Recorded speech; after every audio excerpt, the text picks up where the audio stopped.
नाजरीन, ये लिवरपूल बरतानिया में मुकीम एक इंडियन मुसलमान बहन की रुवादात हेवा अपनी वालदा का वाकया सुनाते हुए बताती हैं कि मेरा खानदान तकसीम हंस से पहले ही बरतानिया मुंतकिल हो गया था।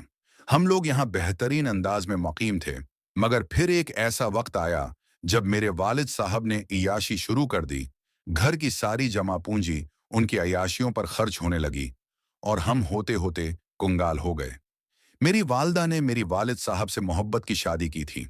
बहुत से लोगों ने मेरी वालदा को मशूरा दिया कि अपने शवहर से इल्हदगी इख्तियार कर लो, क्योंकि वो जिस राह पर चल चुका है, इस राह का इंजाम बुरा है।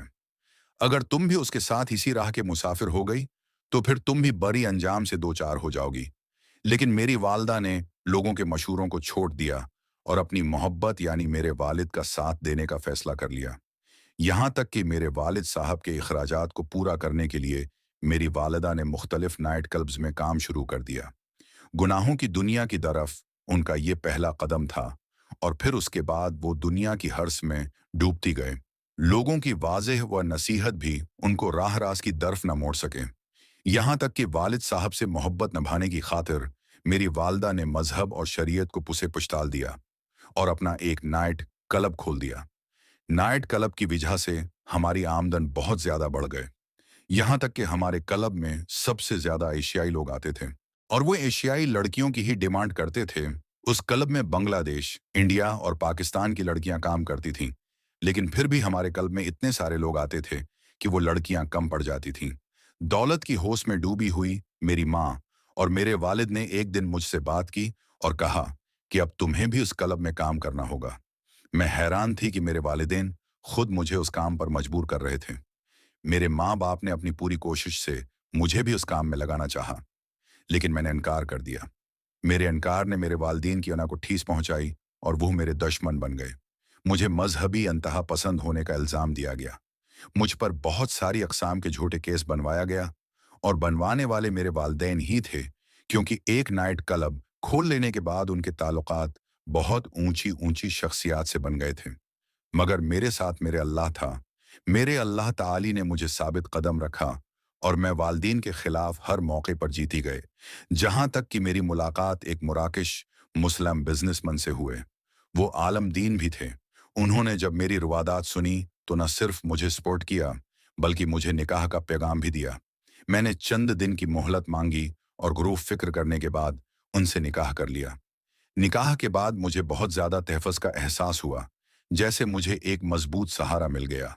मेरे शौहर ने मेरे वालिदैन को उनकी बड़ी नीयत भांपते हुए हर मौके पर शिकस्त दी, और मेरी ताकत तो ढाल बन गया। यहाँ तक कि मेरे वालिदैन को ये एहसास हो गया कि वो एक चट्टान से टकरा रहे हैं, जिससे टकराने के नतीजे में चट्टान का कोई नुकसान नहीं होगा, बल्कि वो खुद ही नुकसान उठाएंगे। अपनी पूरी ताकत आजमाने के बाद मेरे वालिदैन ने मुझसे क़िता ताल्लुक़ कर लिया और मुझे मेरे हाल पर छोड़ दिया गया। मेरे शौहर ने मुझे दीनी उलूम सिखाना शुरू किया। किसी मुस्ताद उदारा शेतों में इल्म हासिल न कर सकी, लेकिन अल्हम्दुलिल्लाह। और वो एशियाई लड़कियों की ही डिमांड करते थे। उस क्लब में बांग्लादेश, इंडिया और पाकिस्तान की लड़कियां काम करती थीं, लेकिन फिर भी हमारे क्लब में इतने सारे लोग आते थे कि वो लड़कियां कम पड़ जाती थीं। दौलत की हौस में डूबी हुई मेरी माँ और मेरे वालिद ने एक दिन मुझसे बात की और कहा कि अब तुम्हें भी उस क्लब में काम करना होगा। मैं हैरान थी कि मेरे वालिदैन खुद मुझे इस काम पर मजबूर कर रहे थे। मेरे माँ बाप ने अपनी पूरी कोशिश से मुझे भी उस काम में लगाना चाहा, लेकिन मैंने इनकार कर दिया। मेरे इनकार ने मेरे वालिदैन की अना को ठेस पहुंचाई और वो मेरे दुश्मन बन गए। मुझे मजहबी अंतहा पसंद होने का इल्ज़ाम दिया गया। मुझ पर बहुत सारी अक़साम के झूठे केस बनवाया गया, और बनवाने वाले मेरे वालिदैन ही थे, क्योंकि एक नाइट क्लब खोल लेने के बाद उनके ताल्लुकात बहुत ऊंची ऊंची शख्सियात से बन गए थे। मगर मेरे साथ मेरे अल्लाह था। मेरे अल्लाह ताली ने मुझे साबित कदम रखा और मैं वालिदैन के खिलाफ हर मौके पर जीती गए। जहां तक कि मेरी मुलाकात एक मराकिश मुस्लिम बिजनेसमैन से हुए। वो आलम दीन भी थे। उन्होंने जब मेरी रवादात सुनी तो न सिर्फ मुझे सपोर्ट किया, बल्कि मुझे निकाह का पैगाम भी दिया। मैंने चंद दिन की मोहलत मांगी और गुरूर फिक्र करने के बाद उनसे निकाह कर लिया। निकाह के बाद मुझे बहुत ज्यादा तहफ़्फ़ुज़ का एहसास हुआ, जैसे मुझे एक मजबूत सहारा मिल गया। वो मेरे शौहर ने मेरे वालिदैन को उनकी बड़ी नीयत भांपते हुए हर मौके पर शिकस्त दी और मेरी ताकत तो ढाल बन गया। यहाँ तक कि मेरे वालिदैन को ये एहसास हो गया कि वो एक चट्टान से टकरा रहे हैं, जिससे टकराने के नतीजे में चट्टान का कोई नुकसान नहीं होगा, बल्कि वो खुद ही नुकसान उठाएंगे। अपनी पूरी ताकत आजमाने के बाद मेरे वालिदैन ने मुझसे क़िता ताल्लुक़ कर लिया और मुझे मेरे हाल पर छोड़ दिया गया। मेरे शौहर ने मुझे दैनी उलूम सिखाना शुरू किया। किसी मुस्ताद उदारा शेतों में इल्म हासिल न कर सकी।